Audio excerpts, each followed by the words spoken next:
you guys? Wow, it's been quite a chunk of time since I've been on here. I don't want to get into like everything I've been up to right now. I will absolutely do an update video for that. I just like bear with me. This is my first time talking to my phone again and making a video. So, and there's real life happening outside of this room. So if that comes through, like having a third baby and bringing that baby into your lives is, that's a lot, friends. Yes, bear with me while I relearn how to talk to this if there's awkwardness. I saw that there have still been new followers, even though I haven't been posting anything. And so that makes me really happy. I'm so happy that you're here. If you're just dropping into this video now, my name is Olivia. I am a homeschool mama of two. I was going to do this. I'm a homeschool mama of two. I just had my third baby. I have a 10-year-old boy, and I have my daughter just turned 6. A month and a half ago. Yes, we are wrapping up my daughter's, technically her kindergarten year. This is her first school age year, is kindergarten. She's in the middle of some first grade work right now, and it is almost June. And so I know tons of people love to put out videos right now about curriculum they've bought for the upcoming school year, and I have in the past been one of those, and this was about the time that I was kind of looking at videos and shopping and finding things for that next school year, and that is not exactly what's happening for me right now. Let me update you guys on that in another video. For those that are in their shopping mode right now for curriculum and you're looking about what to do this upcoming fall or summer or whenever, even if it's like January and you're finding this video and you're looking for something for phonics, that's what I'm going to be talking about today. So we are a very tiny handful of lessons away from finishing up Logic of English Foundations. This is B. We've already done A. So I've mentioned this in lots of my past videos. My daughter was pre-K, and she was asking to do things too. Like, she saw her big brother at the table doing work. She wanted to also do table, where's my lessons, where was my work. So I bought Logic of English Foundations A for her, and I was like, you know what, if we can get through it and we do like one lesson a week, how cool would that be? And she had the temperament where she didn't mind sitting down and doing a couple of lessons a week. We wrapped up with A a little bit ago. We immediately moved on to B. She really, really enjoys this, and it is so incredibly effective. Let me say, you don't even need to know your ABCs to begin with this program. You really don't. And that's because when you learn the sounds for the letters in here, you're not learning them by their name that we give them. You're learning them by their sounds, and each of those letters have multiple sounds, and you're learning all those sounds at once. And then you learn how to apply them one at a time. It's not the way that I thought you teach phonics. And I did lots of back and forth between this program and also the All About Reading program. This was the one that called to me, and we jumped in with the package for Foundations A, and it just clicked for us. And I know people really love All About Reading too. So if you're an All About Reading family, that's fine. But if you are interested in Logic of English, we've really loved it. And what I'm going to do in this video is I'm going to walk you through one of our lessons. Again, this is the middle of B. And so it's a little bit more advanced than what you're doing in A. In A, you're learning the single letters and then all the sounds that go along with those letters. In B, you are putting together some phonograms that are like multiple letter phonograms. We're still not even done with B. I was doing some language arts in between, so I mean, we could have like been done with B for a while. My daughter reads fluently. Like, she's a very, very advanced reader. Would she have eventually been like that no matter what program we used? Maybe. I don't know. But we did use this program, and she reads phenomenally. Like I said, she's a kindergartner. You can, like, she reads by herself chapter books to bed. And so, yeah, it's been really amazing having her in books because our family just loves books so much. And so she's enjoying reading. She flies through her book sets, and I don't want to take too much in this explanation, because I'm sure when you saw the video before you clicked on it, you saw that it was long. You guys, I did everything I could to condense and shorten the lesson part of it, but there's a lot that goes into it, and I want it to be real and like it's real life. I'm doing this lesson with my daughter, and I show you how I break it up. The lessons get longer the more you get into the program, and so for a 5-year-old, someone who just turned 6, I was not going to have her sit at the table for an entire lesson. So I show you like how I break it up, how it works for my family, my daughter, for me to break it up for her. If you are in the market for a phonics program and you have heard of language of logic of English, and you are looking for a video kind of showing how it goes, again, I'm not starting with A in this video. We are in the middle of B, but it's set up the same way. So you have lessons for the whole, like an academic school year. I'm doing lots of air quotes today. I don't know. It's just kind of what I'm feeling. The different topics that you will do in each one of the lessons is a reading, phonemic awareness, systematic phonics, handwriting, spelling analysis, comprehension and fluency, and then there's some composition, grammar, and vocabulary. There is not always a new phonemic awareness topic that you go over in every single lesson, and there's also not always a composition, grammar, and vocabulary that you go through for each lesson. It comes with readers. It comes with little books. You're going to have like a first-hand look of how it goes, but just like as an example, it gives you a script. So if you're someone who is like, I don't feel confident teaching my child to read, you have a script and it tells you literally what to say, A through Z, and then the types of responses you should be looking for. So you are not coming up with a phonics program all on your own. It holds your hand, which I don't mind. So I was happy with that. It also comes with a student booklet. The student booklet, there's not a whole lot on a page. It's fully colored. It does require you to cut out some things sometimes, and I'm not someone who's very good at planning ahead, so sometimes we would sit down to do something, and then the next topic would be like, okay, cut these out and then have your student do this. And I'd be like, oh, shoot. So if you're someone who plans ahead, that's fine. There's not a lot of prep though. Other than some cutting, there is like no prep at all. When you first buy foundations, you can opt to buy in cursive or in, I can't remember what they call it, like book face, basically like print or cursive. I went with cursive right off the bat and it was wonderful. And let me say, like, my daughter's cursive is beautiful already. It absolutely rivals mine. That being said, if I could go back, I would buy it in print. And I'm saying that because all of the language arts programs that we have been using and finding, and like the handwriting books and that sort of thing that start out for kindergartners or first graders, they're all in print.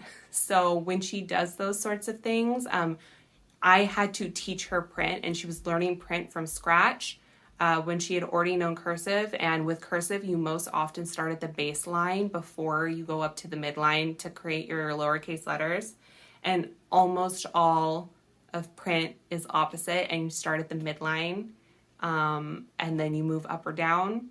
And so we had some backwards print letters for a long time, which is, I think, developmentally normal for a kindergartner. You know what I mean? But I know that there was some like confusion moving from cursive to print, and I think we would have been okay just doing print and then moving on to cursive and, like, you know, maybe at the end of first or second grade or what have you. We have found our way, but I wanted to let you know that there is that option. So let me get into the actual lesson, and I know it's long, so hopefully you can skip through and still feel as if you get a good idea of what you're in for if you purchase the Logic of English Foundations. Logic of English also has, I can't remember what it's called. I will put it down here what it is. Basically, it's Logic of English if you're starting over for kids who are like in the middle of their elementary school years and they know a little bit of phonics and they can read a little bit, but they're struggling.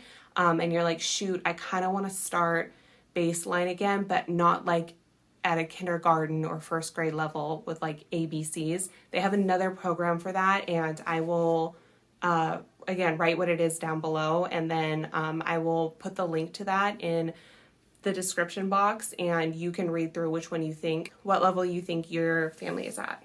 Okay, so I think this is the last uppercase letter that we're working on. It's uppercase. What's this? C. Yep, which says what? Okay, great. So let's go ahead and grab your book and see how it compares to the book face. Z. Okay, great. Let's put it right here. Okay. Okay, so here's our cursive, our handwriting Z, okay? And here's our book face Z. So let's look at the uppercase ones. What differences do you see with them? I see loops at the top. Yep, this one has loops at the top. This one kind of loops the whole way through. Does this one have a whole lot of loops? No. No, this one has more what? Zigzags. Zigzags, yeah. Or like straight lines. That's right. Does the book face Z go below the bottom line? It does not. That's right. Okay, so we're gonna work. The cursive one does. You're right. We're gonna work on learning this. Let's use our finger first to trace it, okay? So you're going to curve up to the top line, tuck down to the baseline. You're gonna drop down halfway below the baseline. Curve, tuck down to the baseline, and then you're gonna drop, swoop, okay? Nope, let's trace it one more time. So let me see the light color and you can trace it over with the dark color. So we're gonna start just below the baseline. We're gonna do a big curve, go to the bottom line. You're gonna come back up, drop, swoop, okay? So let me do another one. Curve, drop, swoop. See how the curve is big? I didn't make it very skinny. Okay, now it's your turn. Go ahead and trace those. So you're gonna curve up to the top line, go down to the bottom line.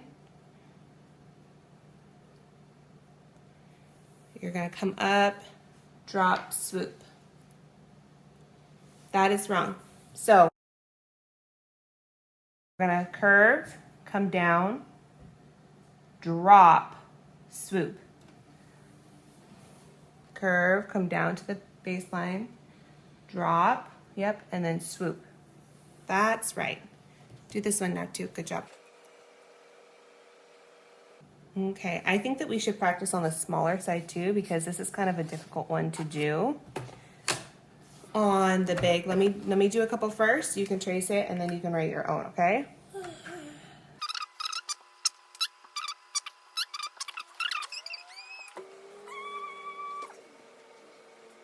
Okay, the tracing looks great. So let's try some of your own, okay? Right below the midline.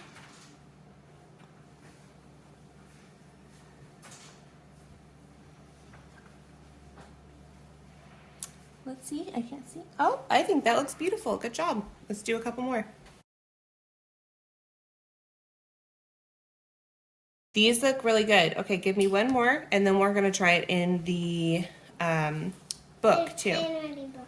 That's right. Beautiful zuzz. That doesn't look beautiful.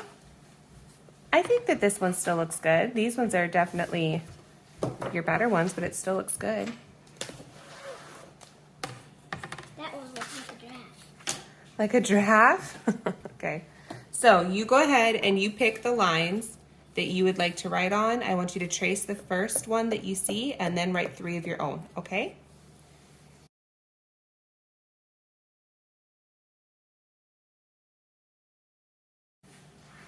Okay, those look pretty good.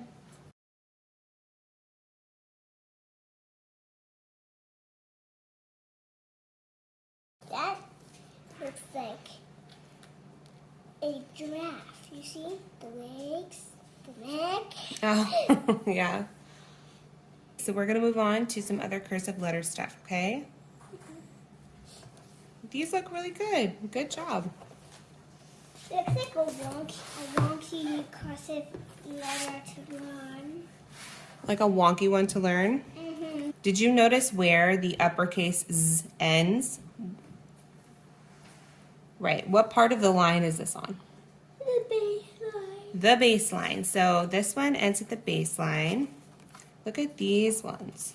This one ends at the baseline, at the baseline, at the baseline. Yep, these ones all end at the baseline. So how do we write these letters in a word? If we're going to connect this with the lowercase letters that go next to it, how do we do it? Do they connect to the next letter or do they not connect? They do not connect. Actually, these ones would connect because see how they start here at the baseline? When you start a lowercase letter, where do you start your lowercase letter? Top. No, your lowercase letter. The bottom. Yes, at the bottom when we're doing cursive. So we connect these to the next letter. So now let's take a look at these ones.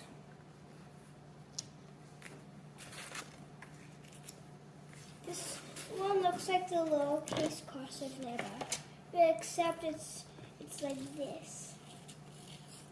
Yeah, the V looks very close to its lowercase letter for sure. Okay, let's look at these ones. That's what it looks like. Yep, that's correct. It looks like a U.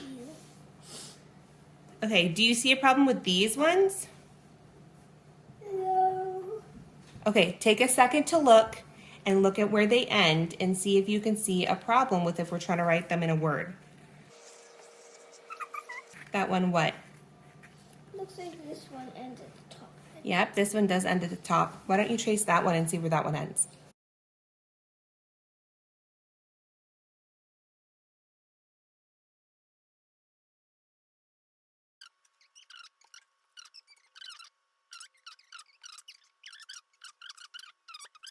So where does this letter end? This ends at the top. That ends at the top line. So do we see a problem if we're going to try to write these into a word? How would we do it when they end at the top line? When our lowercase letters end at the baseline or start at the baseline? You just go on from the top line to the letter. Actually, for these, we just don't connect them. We're going to write the uppercase letter right next to all the other letters in the word to show that they're part of the same word. I'm going to show you, and then we can try it on the whiteboard, okay? Okay, I'm going to start just below the top line. I'm going to slash down past the midline. I'm going to loop on the baseline. I'm going to roll to the top line and swirl, okay? D, a, d. What does this word say? Do you need a glass of water? Would you like a sip of water? No. Okay. Yes, dad. Do you see how this ended up here at the top line? Mm-hmm. I write it here and then I write all the rest of the words right here next to it on the baseline.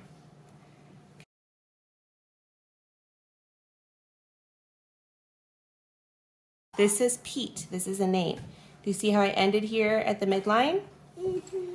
I just left this letter when I was done with it, since it did not end at the baseline, and I started the rest of my letters here at the baseline, okay? Write an uppercase letter that does not end at the baseline in a word. What are you going to do? Are you going to connect it or not? No. No. I want you to please take all these cards and sort them into piles. One pile is going to be letters that end at the baseline, and the other pile is going to be letters that do not end at the baseline. Do this one If you were to trace that one and write it, how would you end it? at the baseline. Correct. How does this one end?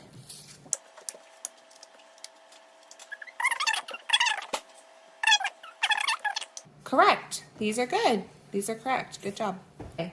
If we were writing a word and we needed a capital letter, out of which pile would you connect the next letter to? These uppercase letters or these uppercase letters? You would do this, right? Because these ones start at the baseline and this is where our lowercase letters are going to start.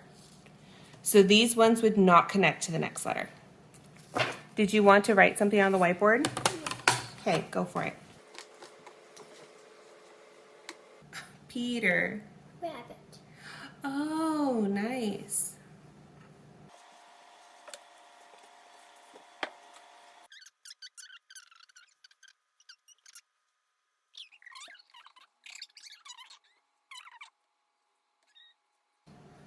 That's correct. Rabbit. With your R with the hairdo. Rabbit. Peter Rabbit. Good job. Okay, we are going to play a little game. We're going to play a little tightrope game, okay? I am going to show you a phonogram, and I want you to read the sound. If you read it correctly, you can take a step forward. Your heel has to touch the toe of your other foot for each step, okay? Then I want you to write the phonogram in the air how you would write it, okay? If you read it correctly, you can take another step. And then if you get to me, you win the game. Ready? Okay. What is this one? Or. Or. Okay, take a step. Good. What about this one? What is it? How do you say it? Oi, correct. You may take another step.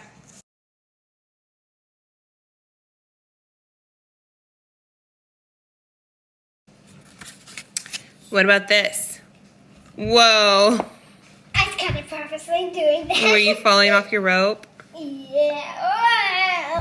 Into fives are landing in the foams. Okay, what's this one? That's right. Yes. Okay, you can take a step.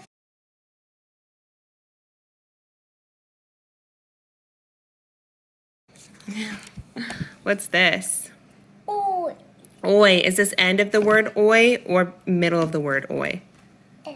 End of the word oi. Okay, you can take a step after you write it. There you are. You made it. Okay, so second part of the lesson today, we're doing a bingo with some vowel sounds. I got these a long time ago. I think I had them listed in my supplies video. I will list them down below too, but they're just these little discs. You can use them for so many things. You can use them as counting discs. We use them a lot for bingo stuff. So, okay, so here's what we're gonna do. I'm gonna call out some sounds, and I'm gonna keep calling out the sounds until all of the squares are covered, okay? So I'm gonna say a sound, and I want you to cover it up on your bingo board. Ready? O. O.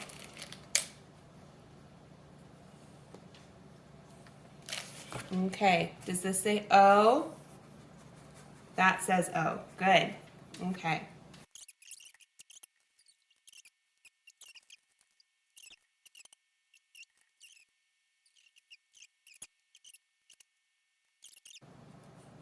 And then Okay, good job. Here's the rainbow. Red, orange, yellow, green, blue, other blue, purple, pink. Yep, that sounds great. Okay, so now we are going to, I'm going to cut these out while I want you to name the vowels you see right there, okay? I'm going to cut them out while you name your vowels. I want you to be able to see them and look at the symbols above it and figure out which one is which, okay? Mm-hmm. Okay, so go ahead. Go when you're ready.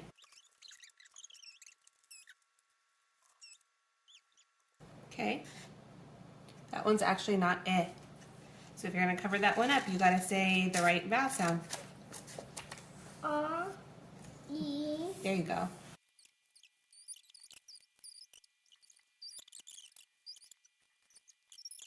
U, U, Mm-hmm. So it could be oo or it could be right? Like in flute or in put or like in put. Newt actually is an EW. Yep. Okay, so what's this sound? This last one right here, you got one left.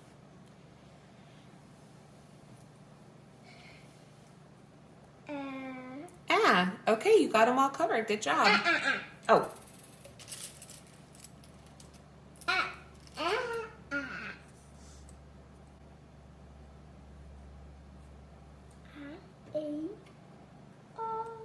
You see, I did the whole rainbow twice. Oh, yes, I do see. Okay, so the next activity is a little game, and we have to hide these words around the room. Okay? So you're going to need to search, and then when you find it, you're going to read it out loud. And then I want you to come back and tell me if you can find the pattern in all of these words, okay? A pattern is something that is the same or similar for all of them, okay? So what do you mean pattern? All of these words have something in common with each other. So I'm going to put them around the room. You're going to go get them and read them when you've gotten them all. Then we will, you'll tell me what you notice is the same about all of them. Okay.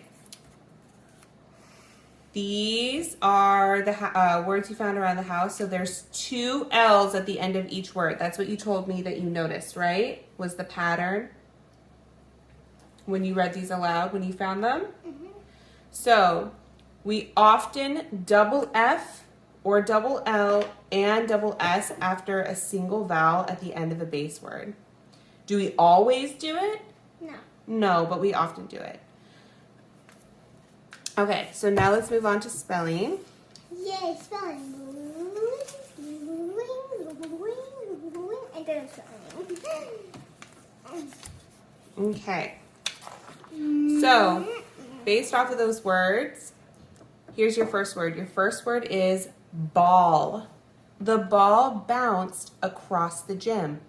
B-all, ball. Is ball A? Well, you tell me. Yeah. Yes, because that makes its broad sound, right? Aw. A-a-aw. Ball. That is beautiful. Good job with your double L. That's exactly how we had it. Can you put the 2 dots over? Do it the same way, but when you swing up, you're going to go all the way up. Okay, what word are you writing? Do. Do. What should we do? D. Ooh. Do. Okay, do. Good job. This is correct. That's beautiful. Good job. Yep, this is middle of a word, A. A-I. Awesome. That's it for spelling. Okay. Good job. Do you want? Just do one more? Well, do you want to play Fox in the Hen House? Can we do? You want to spell another word? Yeah. Okay. Can you please spell the word well? I thought you were gonna do well. Oh, well, if you saw it, then you don't get to use it. What about the word sell? Oops. Sell. What about the word sell? I know how to, because when I will sell you 1 apple. Sell. it's on that, so I know what it is. Well, it is one of those. Because I saw it. So what word are you writing?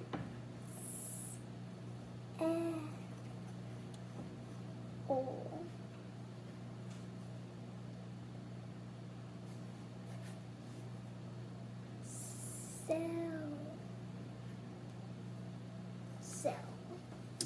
Okay. So what was one of the rules that we just learned today? I don't know. It's not something we always do, but it's something we often do. When there is a single vowel in the word, we often what? I don't know. What did we learn? I can't remember. Okay, look at what you did before. When there's a single vowel in the word, we often double L, double F, and double S. So, Sell. That's a single vowel. And the end of a word should have a double. Yep, not all the time, but a lot of the time. Okay, roll those up so that we can put them in the bowl. Why are these in here? Well, these are the new words that we just cut out to add to all of our other words that we were doing. That's a lot. So, yep, let's mix them up. Drum roll, please. Okay, go ahead and pull it out. Drum roll. Drum roll. Can you open it right here when you read it, please? Open it. And open it. Him. Him. That's right. You get to keep that card.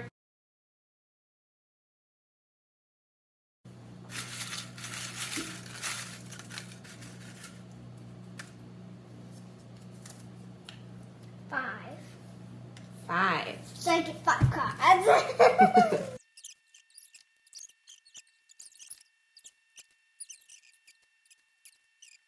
2, 4. Oh, gift for me.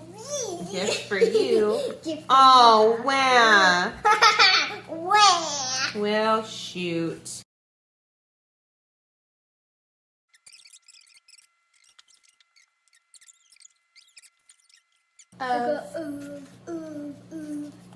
Oh, I get to draw 2. Aww. Well, I just had to lose all my cards, so it's nice that I get to stock up again.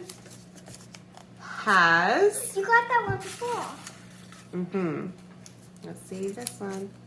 Have. You got that one before. I did.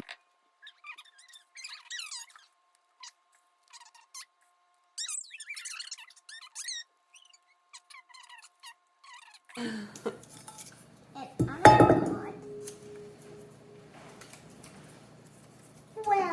Well, okay, so now we count up our bounty and see who has the most.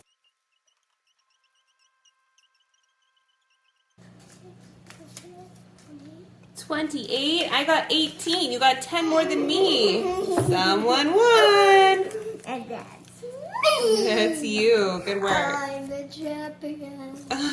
All right, so what's the title of this book? Cole and his bike. That's right. Do you have a bike? Yes. Can you point to the illustrator's name? That's right. Illustrated by, her name is Savannah Parkinson. So let's read Cole and his bike aloud. Cole and his bike. Cole has a bike. It is a bright red bike with big black wheels. It has a horn that beeps.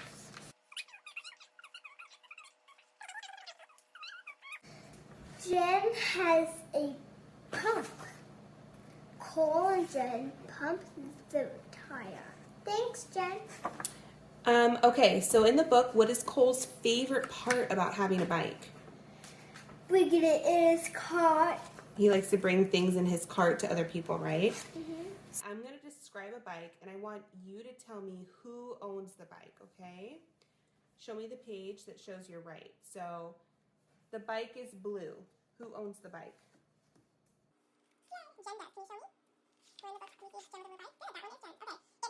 Okay, guys, I hope you got a good idea of kind of what you're in for if you choose Logic of English. I highly recommend this program. It has been so great for our family. It's been really effective, and I think like it's super comprehensive, but it's also gentle. If you guys have any questions or comments, feel free to leave those down below, and I will see you guys in the next video.